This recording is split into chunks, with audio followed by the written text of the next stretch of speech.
वेरुन जी वस्ती, वेरुन जी वस्ती। सही ग़लत जी गवाही मां के साहेड़ी बदिरां पंहिंजे दिल खां वठंदी आहियां ऐं मुंहिंजी दिल तव्हांखे क़बूल करण लाइ तयार न आहे।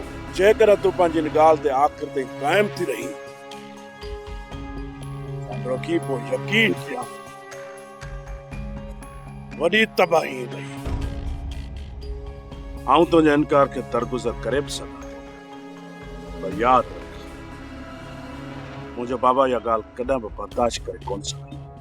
ख़बर अथई खान बहादुर हिकिड़ो शर्त रखियो आहे, जेकॾहिं इहा ज़ीनत ते ॻाल्हि साबित थी न त पोइ ज़ीनत जो निकाह गामू सां करायो वेंदो, ऐं जेकॾहिं हू छोरी अछी निकिती न त पोइ तोहमत लॻाइण जे इल्ज़ाम में मुंहिंजो निकाह सावण सां थींदो। हाओ अदा आऊं मञा थो त मुंहिंजो अछो मुंहुं थियो, कावड़ जे अंध में धी जे अखियुनि में ॻोढ़ा ॾिसी न सघियसि। अञा बि वक़्तु न आहे वियो अदा, मां मूमल जो पंहिंजे पुट लाइ हथ वठण आयो आहियां। मूमल ऐं मल्हार जे मिलण सां सभु ॾुख दूर थी वेंदा। सोप सीरियल वेरुन जी वस्ती तमाम एपिसोड्स ॾिसो HD क्वालिटीअ में। विजिट करियो असांजो YouTube channel Sindh TV HD drama.